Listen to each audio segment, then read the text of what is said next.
I'm going to bring our Amazon Live audience in as well. All right. Displaying brightness. All right, keep my phone alive so I can chat with you. Give me 1 second. Here we go. And originals. All right, so welcome. My name is Lea Little. Today we are going to do a book review of Originals, Adam Grant. Adam Grant has a brand new book out, but today I am going to take a step back, Dallas, and I'm going to talk about originals. So welcome if you're joining me on Facebook Live. I'm thrilled that you are here. Welcome if you are joining me on Facebook Live. Thrilled that you are here as well. I'm going to try to manage both chats. So I've made a commitment every day since January 1st of this year, 2021, that Dallas and I are going to show up in this space. We read a motivational book, usually business related, every day, and I show up in this space so that I can be accountable to myself and hopefully share some good ideas with you as well. So every day we get a little bit better at this. Right now it sounds like my computer might be pulling a little bit of processing power, but we'll figure that out. I'm going to connect with my earbuds. Better sound as the microphone picks up there. So, okay, so let's begin. So, originals, Adam Grant. How much do you love this guy? I mean, I just get such a sense from him that he is doing so many good things in the world. He is, I'm just going to pull up my screens here. He's doing so many really fantastic things by sharing innovative ideas and by really giving us the history behind it, by giving us historical references, by giving us studies. And in this one, he kind of breaks the mold. How nonconformists move the world is what he says here. So I just, again, want to say hello if you're joining me on Facebook Live. Thrilled to have you with me today. And we're talking about Originals by Adam Grant. So I'll say hello here in the chat and get things started. All right. So over here, let's start our little chat on Amazon Live. Hi there. And if you have any questions along the way, I'll do my very best to answer them. If you are somebody that loves business books, that loves self-growth and motivation, then you're in the right place because I'm here every day at noon sharing these book reviews with you. All right, so welcome in. Let's get started. So, how nonconformists move the world. So this book was written in 2016 by the phenomenal Adam Grant, one of I love this, one of this generation's most compelling and provocative thought leaders. He's a thought leader for sure. I love that title. Addressing the challenge of improving the world around us, but now from the perspective of becoming a trailblazer, choosing again to go against the grain, to battle conformity and buck outdated traditions. How can we stand up for new ideas, policies, practices without risking our reputations, our relationships, and our careers? Wow. I mean, if you're going to tackle something, how about tackling that, right? Pretty big ideas happening there. So I want to say hello as I'm having friends join on Amazon Live. I'm thrilled that you are here. Thank you for being here and joining me. And likewise on Facebook as well. So I'd love to have you follow me here if you're interested in this type of work. And we're going to do book summaries. All right. So using surprising studies and stories spanning the worlds of business, politics, sports, and entertainment, Grant debunks the common belief that successful nonconformists are born leaders. I love that. That means it opens up an opportunity, right, for us to think, oh, I might be one of those. I love that his ideas lead us to empowerment time and time and time again. And so many times, those common thoughts that we have, he blows away in his book with instance and scenarios and studies time after time about what what is not true about that, or how new studies have come along that have debunked old beliefs. We see that time and time again. Kosh is here, Joy is here, got the gang all here. So welcome if you're joining us as well. Dallas gets a little bit excited when all the girls are here. We call it our own little sorority party. Shh, you're okay. You're okay. You're okay. All right, so let's get into it. How nonconformists move the world. He talks about creative destruction, blind inventors and one-eyed investors, out on a limb, fools rush in. There's a whole area where he talks about parenting and what is effective with parenting, rocking the boat, keeping it steady. So lots of really great chapters in here that we'll dig into. All right, the foreword is by Sheryl Sandberg. Love that, right? We just reviewed her book last week, Lean In, from a few years ago, still very, very relevant and current when it comes to the material. So she says, Adam Grant is the perfect person to write originals because he is one. I love that. She says, conventional wisdom holds that some people are innately creative, while most have few original thoughts. Some people are born to be leaders, and the rest are followers. Haven't we always thought that, right? Some people can have real impact, but the majority can't. In originals, Adam shatters all of these assumptions. Love that, right? Love the fact that he shatters those. He demonstrates that any of us can embrace our creativity. He reveals how we can identify ideas that are truly original and predict which ones will work. How about that? Not only empowering us, but like giving us a tool book to say, hey, go try this, and here's how you can try it. So hi, Sway TV. Glad that you're here. Thanks for joining us. I'm just going to type a little message to Sway. I love when you guys tune in. Love to have you follow, and really, really glad that you are here. All right. She goes on to talk about how these pages, this is again Sheryl giving an intro to Adam Grant in his book Originals, and we're reviewing this one today. She says, in these pages, I learned that great creators don't necessarily have the deepest expertise, but rather seek out the broadest perspectives. Now, that's an interesting way of looking at things, right? Not just gathering information, but seeking out the broadest perspectives. Okay, Dallas, I'll let you down so you can play with the girls. Informed optimists. Every day, we all encounter things we love and things we need to change. The former give us joy, the latter fuel our desire to make the world different. Ideally, better than the way we found it. But trying to change deep seated beliefs and behaviors is daunting. We accept the status quo because effecting real change seems impossible. Still, we dare to ask, can one individual make the difference? And resoundingly, the answer is yes. So hello, Sway. So glad that you guys are here. Great to see so many people jumping on Amazon Live. I'm thrilled that you're here. And likewise with Facebook Live as well.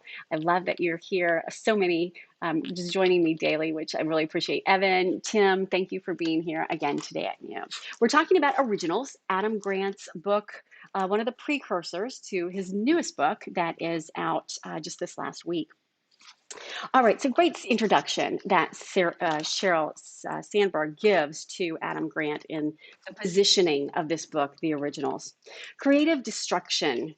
He opens up with a quote from George Bernard Shaw, the risky business of going against the grain. The reasonable man adapts himself to the world. The unreasonable one persists in trying to adapt the world to himself. How many times have we had that kind of a experience, right? I know I personally have. Therefore, according to George Bernard Shaw, all progress depends on the unreasonable man. So I love just the premise of this opening, like be unreasonable, right? Think outside the box, as tradition would have it. So the chapter opens up, the book opens up with a story about Warby Parker and, of course, Adam Grant's opportunity to invest in the company, and the fact that he didn't. He says, defining original He says the origin or source of something from which something springs, proceeds, or derive. Original, a thing of singular or unique character, a person who is different in appealing or interesting way, a person of fresh initiative or inventive capacity. Nice. Years ago, psychologists discovered that there were two routes for achievement: conformity and originality. Conformity means following the crowd down the conventional paths and maintaining the status quo. Originality, however, he says, is taking the road less traveled. Oh, I love that little flashback to Scott Peck, right? Championing a set of novel ideas that go against the grain, but ultimately make things better. I love that Seth Godin's concept of make things better by making better things. I think we're seeing a lot of them together this week. Originality itself starts with creativity, generating a concept that is both novel and useful, but it doesn't stop there. Originals are people who take the initiative to make their visions reality, like me showing up every day at noon and doing this. Part of me thinks I'm crazy, but part of me loves self-growth and being accountable.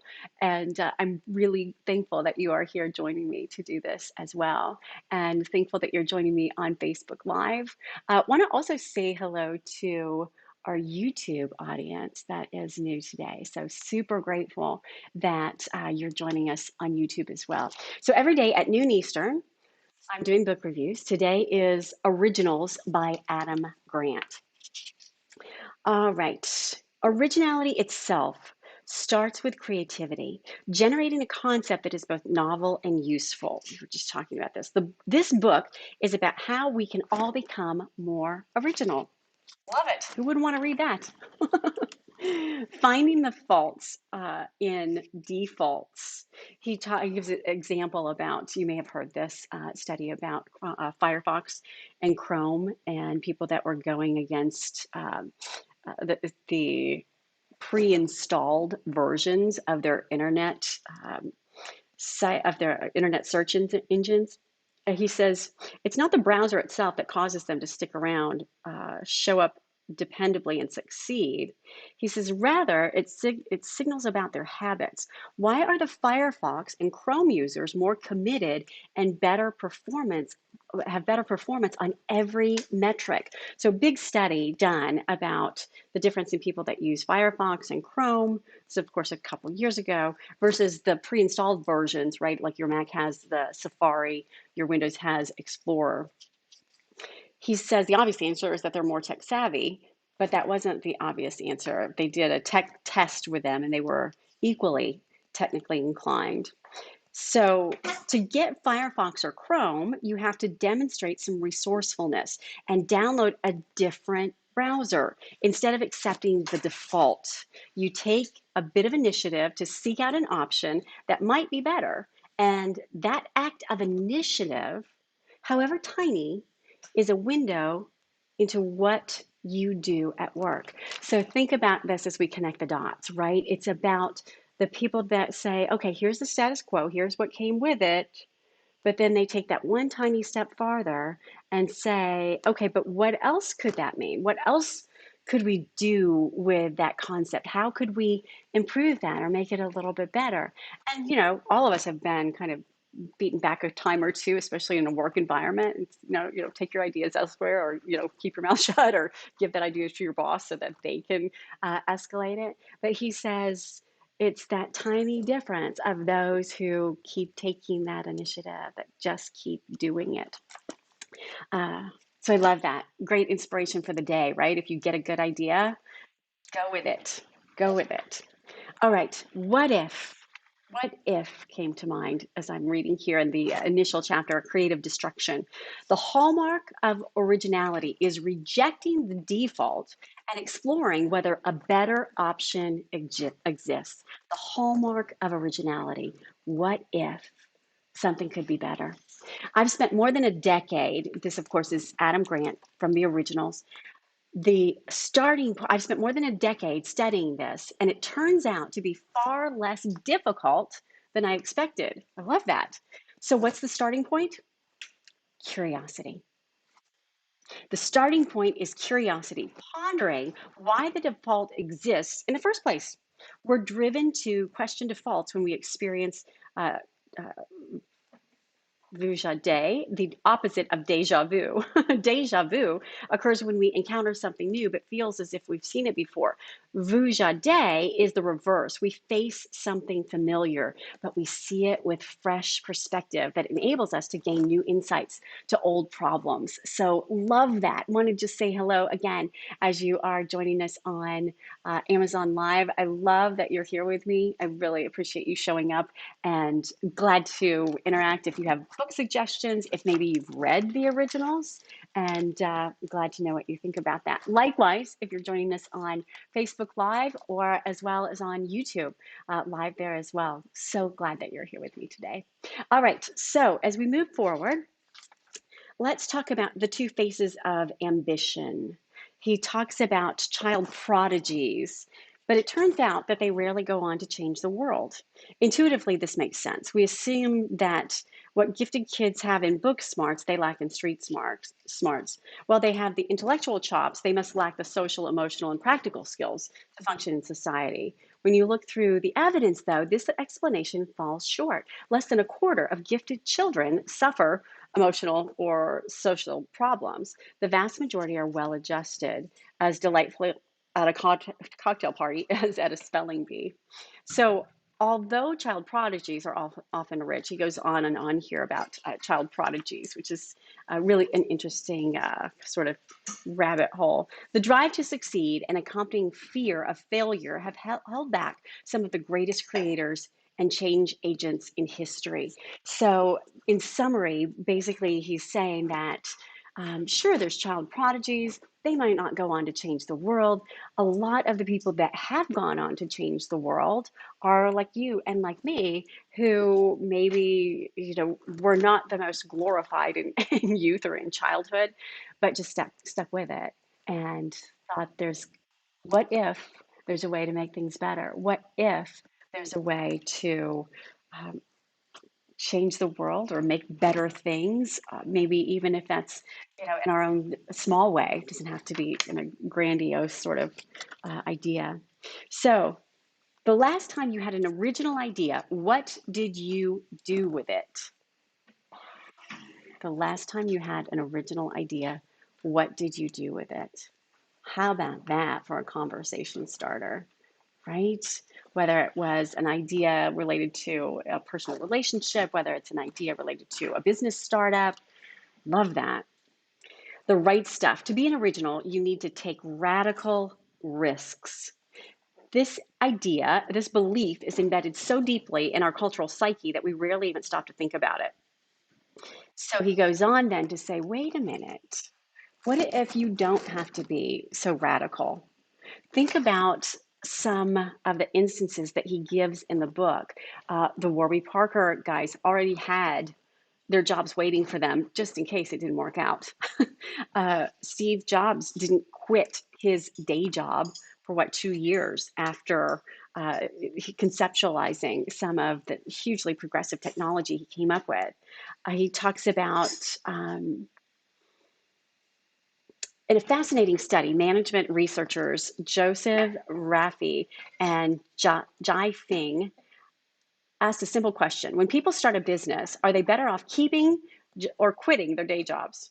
From 1994 to 2008, get this, they tracked 5,000 people 5,000 in their 20s, their 30s, 40s, and 50s who became entrepreneurs. Whether the founders kept or left their day job was not influenced by financial need. Individuals with high family income, high salaries weren't any more or less likely to quit and become full-time engineers. So it's not like they were just independently wealthy and then could just go do whatever they wanted to. So that wasn't the line in the sand. A survey showed that the ones who took the full plunge were risk takers with spades of confidence. The entrepreneurs who hedged their bets by starting their companies while still working were far more risk averse and unsure of themselves. However, here's where it gets really, really good. However, if you think most people, if you're like most people, you'll predict a clear advantage for the risk takers, right? Like, oh yeah, those people step out on a limb, they go do their thing and they're successful, right? I love this when I read this part. Yet, the study showed the exact opposite. Entrepreneurs who kept their day jobs had a 33% lower odds of failure than those who quit. So, if you're risk adverse and you have some doubts about the feasibility of your ideas, it's likely that your business will be built to last. How cool is that? If you're a freewheeling gambler, your startup might be far more fragile based on a study with 5,000 people. That's pretty impressive, I'd say. So if you are somebody that, maybe you have that genius idea, maybe you have been noodling on something that, could be a what if concept or making better things, as Seth Godin would say, to make things better. I love this book because it gives us fresh ideas, even though it's one of his older ones. Of course, his newer book coming out this week, his newest, this one, again, so timeless and inspiring, as most great books are, right? Still as relevant today. And it's not that old. It's only 4 years old, so almost five now. Why risks are like stock portfolios. I love this analogy. He goes on to talk about how example after example of having that balanced portfolio of your risk taking when it comes to bringing ideas to life in the world. He cites a story from Sarah Blakely about how she generated this novel idea of creating footless pantyhose by taking a big risk. She invested her entire savings, $5,000, right? And then to balance it, she still kept her full-time job selling fax machines for 2 years. And then she went on to be the world's youngest self-made billionaire with a B. Amazing. And then he talks about Bill Gates, how Bill Gates actually took a hiatus from Harvard. He had his parents fund him while he, took some time, um, even though he didn't drop out, but balanced his risk portfolio by applying for a leave of absence that was formally approved by the university and by having his parents bankroll him. Far from being one of the world's great risk takers, entrepreneur Rick Smith notes, Bill Gates might be more accurately thought of one of the world's greatest risk mitigators. How about that? All right, huge inspiration, right? So many examples here. For sake of time, I'll move forward. Bless you. All right, investors and one-eyed investor, blind investors and one-eyed investors. The art and science of recognizing original ideas. That's chapter 2. Creativity is allowing yourself to make mistakes. Art is knowing which ones to keep. Quote by Scott Adams. All right, he goes on to talk about Steve Jobs and examples with Steve Jobs. Here, he also goes on to talk about Seinfeld. I never knew that was a show that was rejected time and time again. When we bemoan the lack of originality in the world, we blame it on the absence of creativity. If only people would generate more novel ideas, we'd all be better off. But in reality, here's what's cool. But in reality, the biggest barrier to originality is not idea generation, it's idea selection. How about that? It's about the quantity play. It's about having a huge number of ideas. And he goes on to talk about this example after example, from Picasso to Shakespeare to Edison, about how much of the actual work they did. Now, we only know about a few famous pieces of work that they did, right? But it's a numbers game. It's really, literally, he says, a quantity game. The more bad work you do, the more likely you are to do more good work, which makes me feel really good about bad work I've done in the past. Right? It's all a law of averages. So I love how inspiring this is. Kissing frogs, he writes about. After spending his career studying productivity, psychologist Dean Simonton has found that even geniuses have trouble recognizing they have a hit on their hands. So it's not a matter of aptitude, if you will, or intelligence. If creators knew they were on their way to fashioning a masterpiece, their work would progress only forward and then they would halt their idea generation efforts as they struck gold, right? You wouldn't keep trying because you'd be like, oh, I'm already there. Love that kind of twist of thought in there. When I read that, I had to like slow down and think about it for a minute. So, want to just check in again and say hello. I'm so glad that you're joining me on Amazon Live. I appreciate you so much being here, and I've highlighted the book for you in the carousel. And then also, if you're joining me on Facebook Live, we'll put that link for you into Facebook as well as on YouTube as well. So glad that you're with me live on all three formats. So, prisoners of prototypes and uh, periacal preferences.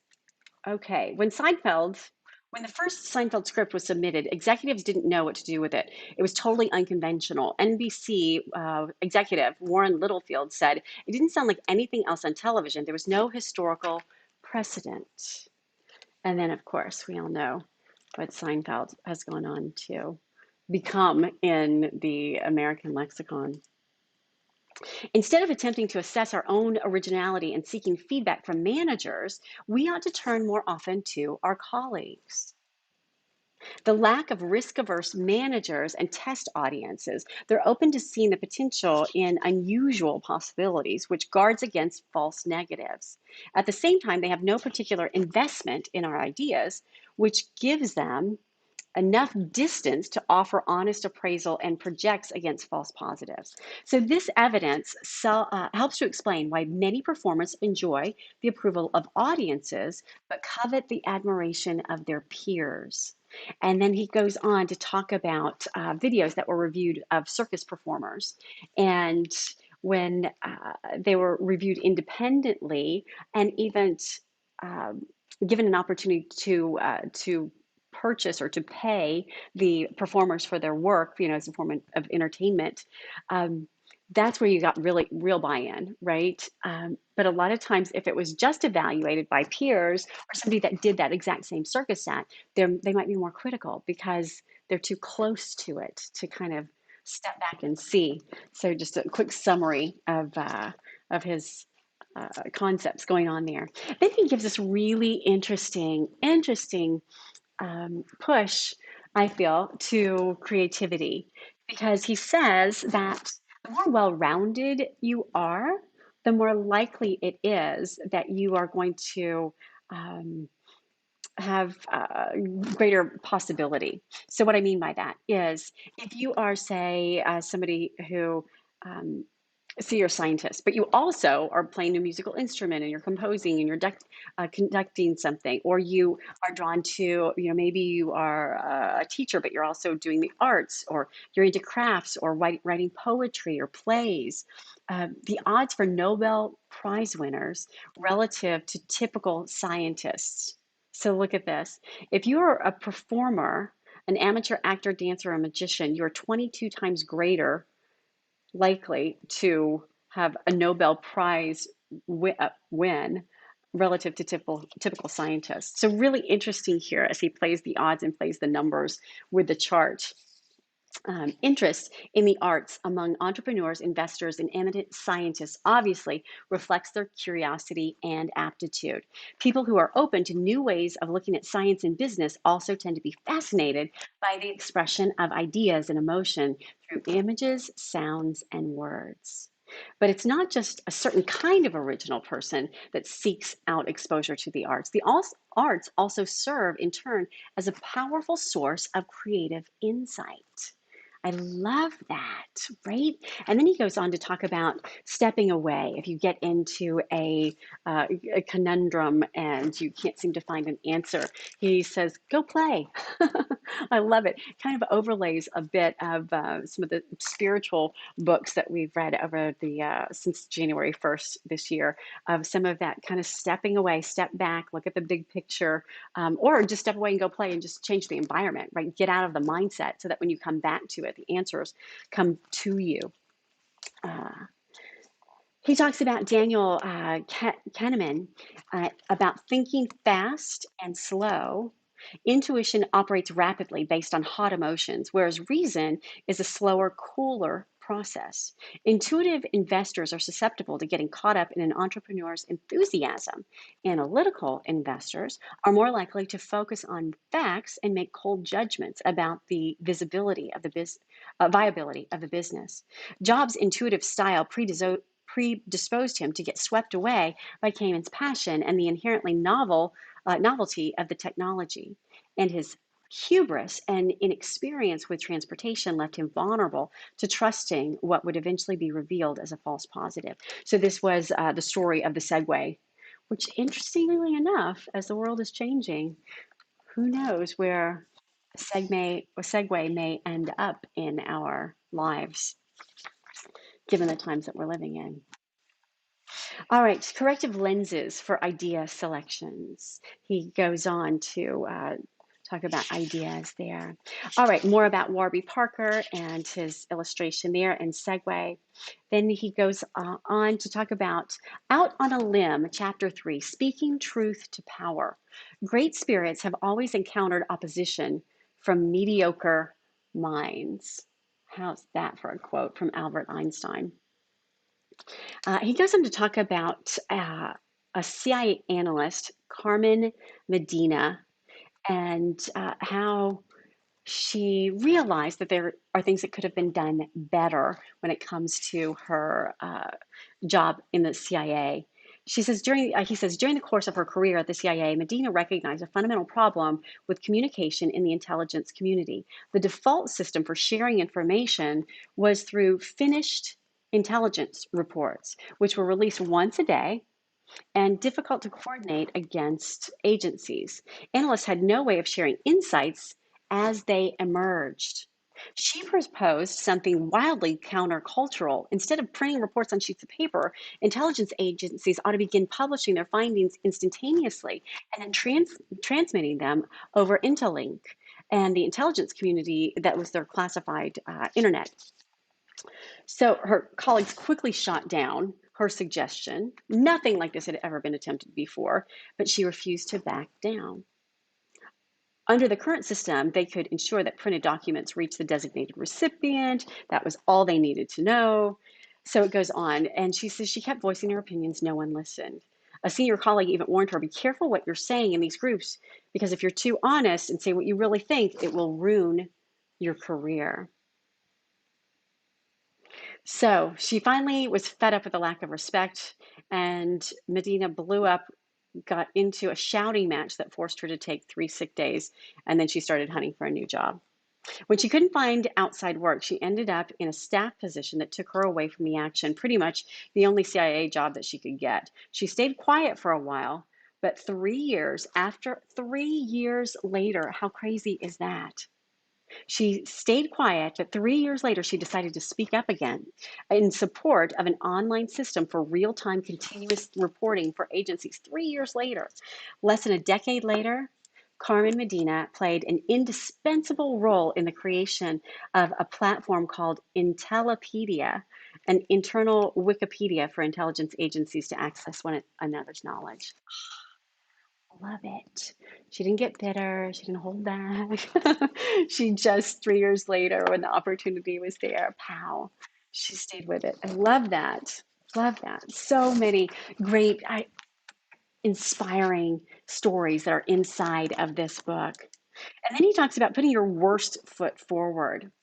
He talks about the idea that whatever it is, you have to do your very, very best. And he literally goes head to head with that and says, no, do your very worst and do a lot of it so that then you can run that law of averages like we were talking about back in, I think, chapter 1. Love this. All right. So as we move forward, he talks about quitting before leaving. So when it comes to relationships, jobs, let's see, whether you're unhappy with your job, your marriage, your government, decades of research shows that you have a choice between exit, voice, persistence, and neglect.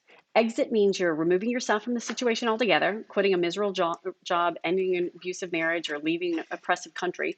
Voice involves actively trying to improve the situation, approaching your boss with ideas for enriching your job, or encouraging your spouse to seek counseling, or becoming a political activist. to elect a less corrupt government. Persistence, that's the fourth option, is the gritting your teeth and bearing it, working hard even though your job is stifling, sticking by your spouse, supporting your government even though you disagree with it. How many of us have done that? That with sticking by your spouse, gritting your teeth and bearing it. Neglect, the fourth option, entails staying in the current situation but reducing your effort, just doing enough just to get by at your work without getting fired, choosing new hobbies that keep you away from your spouse, or refusing to vote, boycotting altogether. So he gives us a little chart here, which I think is really insightful. And it's changing the situation or maintaining the status quo. Where do you want to be on that continuum from detrimental to the organization to beneficial to the organization? So, love that kind of visual reference that he gives us, which can be used in so many different instances, whether it's personal, whether it is in your work life, whether it is, in this case, he's referencing when it comes to social norms and governments. So, really interesting concepts. And again, I want to say thank you so much for joining me on Amazon Live. I'm very grateful that you're here. We're reviewing Originals by Adam Grant. And what a book it is. Thank you as well on Facebook Live. So glad that you're here. Want to say hello to Usman and Paul. Great to have you here. Hostna, it's nice to see you again today as well. It's so nice to be able to meet in this place and talk about great ideas. Dan and Isa, so glad that you're here. Evan and Rashid and Tim, great to have you as well. All right, so as we move forward, we're out on a limb. The Road Not Taken. I love that he shares a story about Apple. Um, he talks about Dubinsky, and this was one of the few women in management, in a management position at Apple in the 80s. It never crossed my mind that gender was an issue for me. So interesting. Literally, maybe 3 times in my career ever crossed my mind that it was ever an issue as well. She was committed. She had put her heart and soul into the company. She had control. She was in charge of a part of the distribution division. She decided to stand her ground and restated her objection to Jobs' proposal. So she's standing up to Steve Jobs, knowing that she needed more time to prove her case. She met with her boss's boss and delivered an ultimatum. Now, this is a powerful woman, internally powerful. If she didn't get 30 days to create her own counter proposal, she would leave Apple. How's that for drawing a line in the sand? Drawing such a stark line in the sand was a precarious move, but her request was granted. Dubinsky developed a novel proposal for consolidating customer service centers rather than moving to just in time production, which would gain some of the desired benefits without the risk. Her proposal was accepted. What got me heard, Dubinsky explains, was output and impact. People saw me as somebody who could make things happen. If you become known as someone who delivers, you do your job and you do it well, you build respect. I think Seth Godin refers to that as the linchpin, right? Like there's not a manual for doing your job. It is you and your unique talent and your unique chutzpah, for lack of a better term, that you bring to the organization or to the project that makes you indispensable, thereby a linchpin, according to another great book by Seth Godin. All right, discipline to delay. Procrastination turns out to be a common habit of creative thinkers and great problem solvers. Consider winners of the science talent search. He goes on to talk about the science talent search. I really like this idea because we talked about it just this last week as well with Jen Sincero's book about being a bad, uh, not saying the other word, you are a bad. Um, she talks in that about the empowerment of like using procrastination to like step back and go do it. Like don't do pretend work. If you're going to procrastinate, then actually go to the beach, go do something, take your mind off it, step away, and then know how much time you have left to deliver on that project and make it happen. So when you're playing, play hard. When you're working toward that deadline, step into that timeline. I love how so many of these books that I've read since January 1st, I've been doing this every single day at noon Eastern time to give you a book review, have these overlays of common concepts. This is like the fourth or fifth book that has had the same exact premise written into it. Procrastination turns out to be a common habit of creative thinkers and great problem solvers. How about that? Even Deepak Chopra mentions something about this. So the idea of stepping away and going to play. He talks about the Zeigarnik effect. A Russian psychologist demonstrated that people have better memory for incomplete than complete tasks. So once you complete it, it's like, okay, it's done. But if you step away from it while it's incomplete, even while you're doing other things, the answers could be coming to you, which I think is certainly something I've experienced time and time again. All right, so as we are going to wrap up this summary, because I know I'm running a little long today, Rebel with a Cause, How Siblings and Parents and Mentors Nurture Originality. I had to jump over to the area on parenthood. I have my sweet daughter who is 11, 12 next month, and any nuggets I can pick up. We read Mindset, the growth mindset earlier in this week as well, which was just filled with great parenting mindsets and tips, in addition to great business tips as well. So he says, this is again originals by Adam Grant. We're talking about.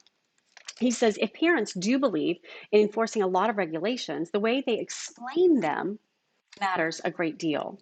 New research shows that teenagers defy rules when they're enforced in a controlling manner by yelling or threatening punishment. When mothers enforce many rules but offer a clear rationale for why they're important, teenagers are substantially less likely to break them because they internalize them. Interesting, right?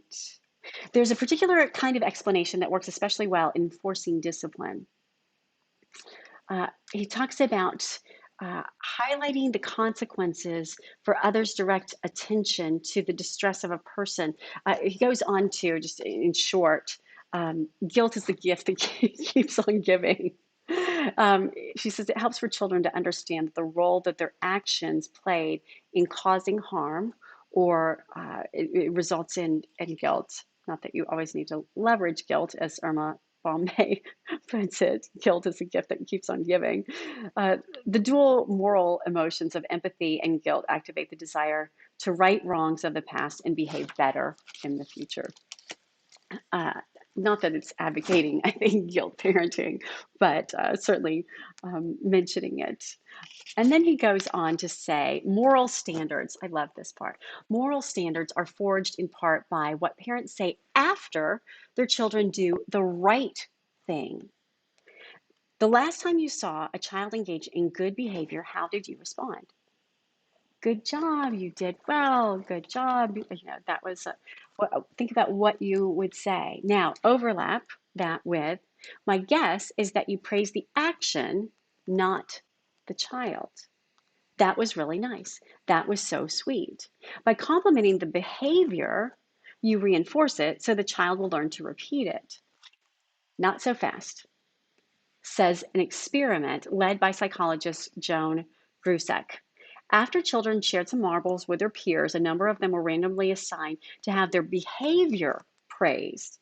It was good that you gave some of your marbles to those poor children. Yes, that was a nice and helpful thing to do. Others received character praise. I guess you're the kind of person who likes to help others whenever you can. So one subset received praise for their behavior. The other one had it sort of projected on them that they had a good character. Yes, you are a very nice and helpful person. The children who received the character praise were subsequently more generous. Of the children who were complimented for being helpful, 45% gave Kraft marbles to help cheer up at a hospital 2 weeks later, compared to only 10% of the children that were commended for engaging in helpful behavior. So interesting, right? Like projecting on our children that they have great character is self-fulfilling. Love that. Love that. When our character is praised, we internalize it as part of our identities. Instead of our seeing ourselves as engaging in isolated moral acts, we start to develop a more unified self concept as a moral person. If you take nothing else away from this book, I just got chills just thinking about it. I mean, how empowering, if you're a parent, Originals by Adam Grant, how empowering is that, that you can actually have, like, for sake of simplicity, positive affirmations in character development for your children, and it can be self-fulfilling. Affirming character appears to have the strongest effect in critical periods when children are beginning to formulate strong identities. Again, affirming character appears to have the strongest effect in the critical periods when children are beginning to formulate strong identities. Oh, love that. I can't think of a better place to end. Um, he goes on to touch about how parents aren't always the best role models, that later on in life, that we find that mentoring or finding a mentor or who influences your life later is actually sometimes the biggest role model. And then here is, in my opinion, besides that quote, the best part of the book. Actions for impact. So, in the back, just like we saw with Gabrielle Bernstein's book yesterday, and Jillian Michaels, and of course, in Think Like a Monk with Jay Shetty, he has the Try This section. Actions for input or impact. These are prompts to say, okay, so now you've read the book, or now you've heard the summary at least here. Okay, let's try it. What's my next micro step? What's the next small thing I could do to work towards implementation? So again, thank you so much if you're joining me on Facebook Live. So great to see you here. I see more people jumping on. Hi, Drew. Great to have you here. And thank you so much for joining me on Amazon Live as well. I love that you're here with me. And thank you as well if you're joining me on YouTube live there as well. Today is our first day on YouTube. We've been doing this since January 1st. Giving you a book summary, one new book a day, new to me, maybe new to you. And I invite any questions that you may have, or comments that you want to offer as well. Okay, so now we're about to round up this one. Actions for input. If you're seeking to unleash originality, here's some practical actions you can take. I want to share all the goodness with you because, of course, you can purchase this book. We'll make it available for you in the comments on both Facebook and YouTube, and certainly it's in your carousel on Amazon. You can add it right into your cart and buy it and live it. It's really exciting stuff. Individual actions. There's generating and recognizing original ideas. You can triple the number of ideas that you generate, immerse yourself in a new domain, something new, procrastinate strategically. I love that. That's what Jen Sinceros was talking about. Like when you step away, go play hard, and then come back and give yourself a time limit. Seek more feedback from peers. I love that. Um, and then he goes on to voicing and championing original ideas, managing emotions. There's a whole section of small action steps for that. Motivate yourself differently when you're committed versus uncertain. So when you're determined to act, focus on the progress left to go. You'll be energized to close the gap. When your conviction falters, think of the progress you've already made. Having come this far, how could you give up now? Don't try to calm down. If you're nervous, it's hard to relax. It's easier to turn your anxiety into intense, positive emotions like interest and enthusiasm. Think about the reasons why you're nervous and then turn that into a positive outcome. I love that. Leader actions. He talks about running an innovation tournament, welcoming suggestions on any topic at any time, doesn't capture the attention of busy people. Welcoming suggestions on any topic at any time doesn't capture the attention of busy people, but innovation tournaments are highly effective for collecting large number of novel ideas. Love that, an innovation tournament. Picture yourself as the enemy, like take the reverse. So lots of great ideas here. Things for also building culture and originality. Hire not on a cultural fit, but on a cultural contribution. Shift from exit interviews to entry interviews. Oh, that's a new one for me. Instead of waiting for ideas until employees are on their way out the door, start seeking their insights when they first arrive. How do you like that one? I knew Kasha would be like, yeah, I like that one a lot. She's got lots of really great ideas. Ask for problems, not solutions. How about that? If people rush to answers, you end up with more advocacy than inquiry, and you miss out on the breadth of knowledge in the room. Ask for problems, not solutions. Hmm. To let that one sit in my brain for a little while. Explain how bad behaviors have consequences. Anyway, so it goes on and on. And then there's a whole area, again, so close to my heart when it comes to the area about parenting. This one is about parent and teacher actions. Ask children what their role models would do. Oh, I really like that one. I'm going to test that with Victoria today. Link good behaviors to moral character. I love that. Giving them compliments, not on an action, but saying, oh, you must be the kind of person that has this character trait. I love it. I love it. So, um, there's no better place to wrap up. So thank you for joining me. We've been reviewing Originals by Adam Grant. I'm here with you every day at noon Eastern on Amazon Live, Facebook Live, and today welcoming in our YouTube Live audience. And I'm so glad that you're here with me because my goal is to share some creative insights. And I started this process simply because I didn't want to just make any old New Year's resolution. I wanted to make something that was challenging, that was committed for me to what I'm interested in, which is business related books and self growth. And so, as accountability, I'm showing up giving a video review here so that I can share, hopefully, what tips I may have picked up from these particular books along the way with you. You might not have time or interest to read a book or day, because it's kind of a crazy thing to do. I have to say, I'm trying to cram that into my crazy world. And we'll see how that happens on Monday when I have 24 hours of shows from the house. Monday might be an interesting day. Anyway, welcome, and I'm really glad that you're here. I'll be here every day at noon Eastern with different book review, and welcome any book reviews you'd like me to review as well. I'm doing some of the oldies but greaties that I love by Wayne Dyer. I'm saving some Tony Robbins books for April. Because they have been so pivotal in my life. But I also love reviewing great minds like Seth Godin and his work. I haven't yet gotten to review some of my favorite authors like Scott Peck. Oh my gosh, the depth of his work is just fantastic.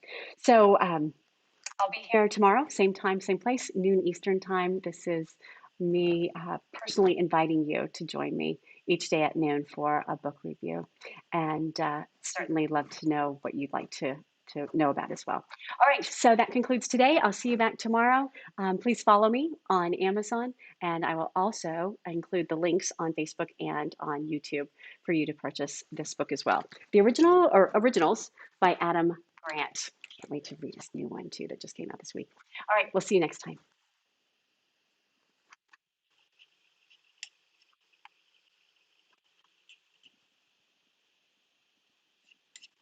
Not sure how to get to that one. And there.